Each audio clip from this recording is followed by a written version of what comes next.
Hi guys, Michelle here at Serendipity.House. I'm multitasking right now. Basically, I'm on a deadline for this and time goes by and every day it's like, I have bad hair, I don't have makeup, I need to walk the dogs. I thought, you know what, while we walk, I'm just gonna make the introduction to my video. Really love the new Veranda Cottage color one-step paint. The color is perfect for pink. Look, I've been in such a pink mood lately.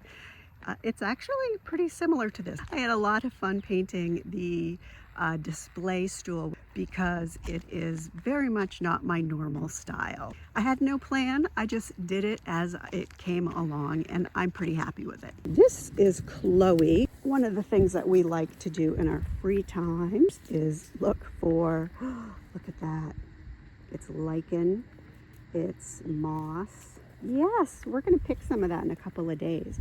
Let's get started on this display piece. The first step for any project is to clean. Today I'm using this new beautiful pink called Veranda. This is the one-step paint by DIY and the sealer is built right in.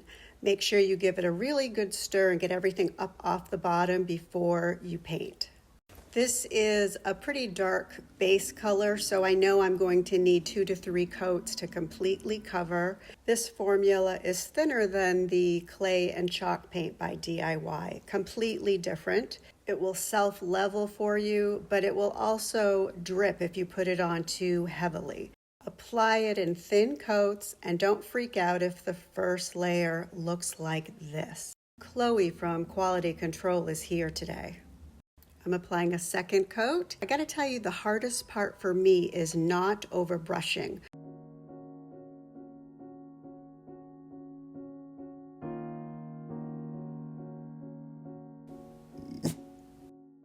I'm adding a third coat. Usually you have to do this when you're going light over dark. I am trying really hard and reminding myself that it's best to do long, even strokes with one-step paints.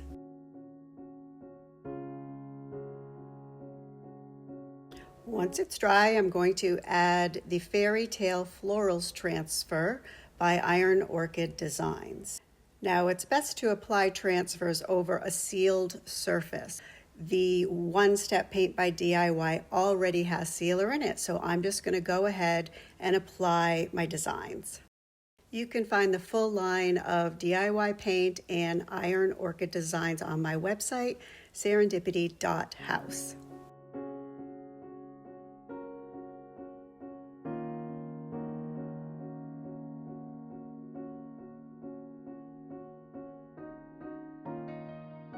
One last look to make sure I'm done with my design, and then I am going to seal my transfers with Big Top. Now you're going to notice that the Cottage colors dry matte, but the Big Top has a little bit of a sheen to it, and it's going to add a little sheen to my stool.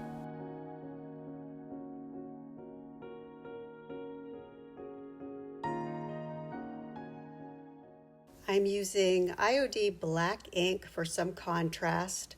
I've come to really like this trick because I am not real steady when I'm freehanding. If I tap this straight on, I'll get a nice dark line.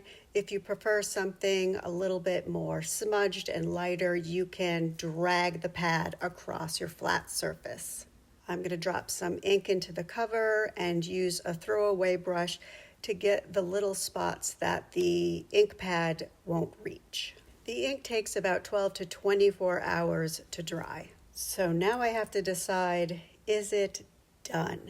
Yeah, it's not quite there yet. This is Garden Sage, another new color from the one-step line. Take note of the freehand.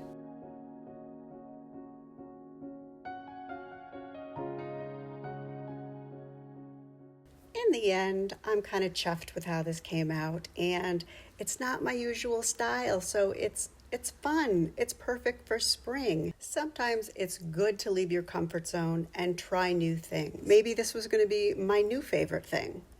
It's not. I still like distressed and farmhouse. In fact, I did another project on an old mirror with a one-step paint and created an aged weathered look with gilding. Make sure to check that tutorial out as well. Thanks for watching. Ooh, we're almost home. See that blue house up there? That's us. Let's go home, Chloe.